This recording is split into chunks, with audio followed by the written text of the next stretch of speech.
Kini TV Sekilas Fakta dibawakan oleh Good Morning V-Greens. Terokai keindahan dunia dengan penglihatan yang cerah. Assalamualaikum dan salam sejahtera. Anda sedang menyaksikan Sekilas Fakta edisi Selasa 18 April 2017.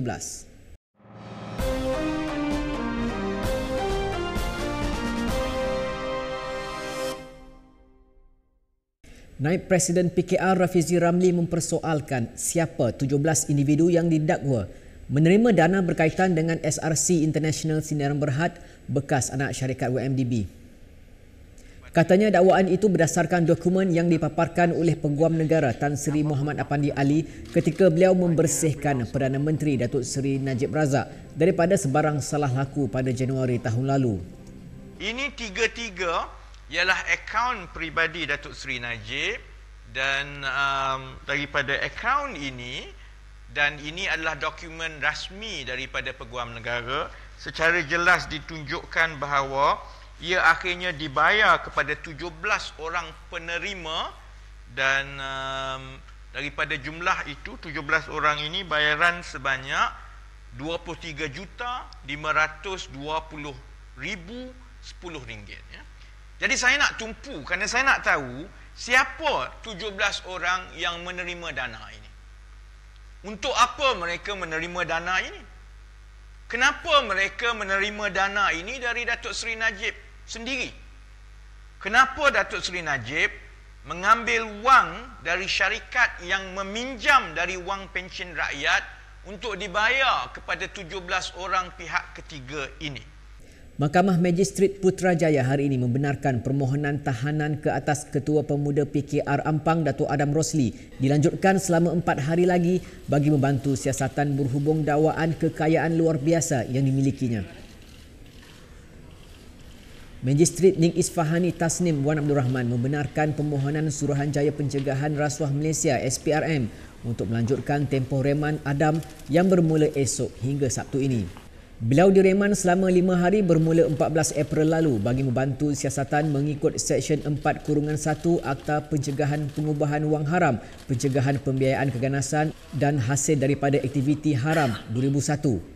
Pada 14 April lalu, SPRM turut menyita 5 kenderaan mewah milik Adam bagi membantu siasatan dan pada masa yang sama turut membengkukan sebanyak 8 akaun bank bernilai 212,461 milik beliau dan isterinya.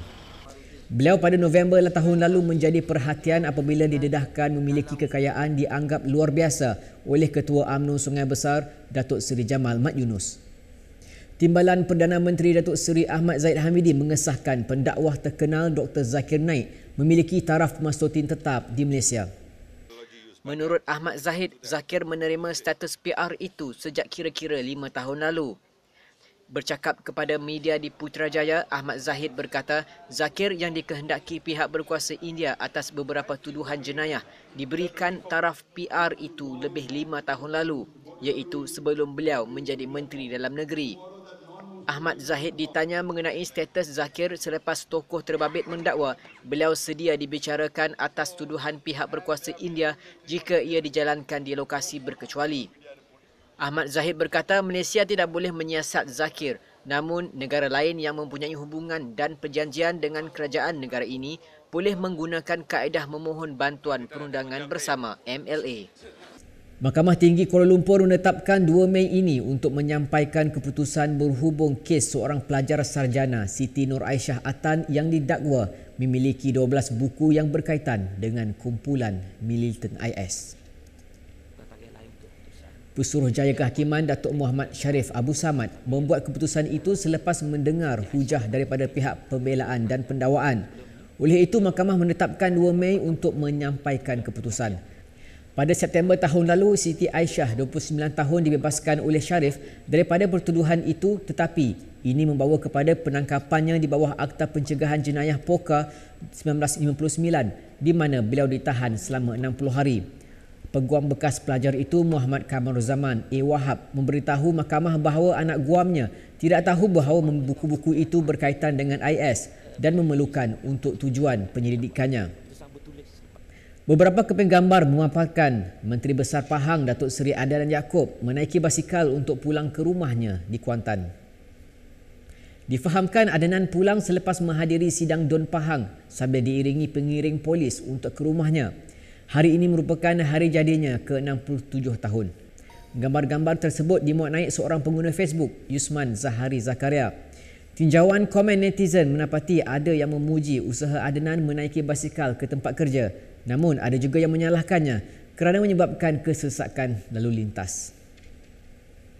Jangan lupa layari laman web kami di kinitv.com/bm untuk berita selanjutnya. Saya Fazlan, salam hormat dan jumpa lagi. Kini TV sekilas fakta dibawakan oleh Good Morning V-Grains. Terokai keindahan dunia dengan penglihatan yang cerah. Good morning, V-Grains. Enak ni.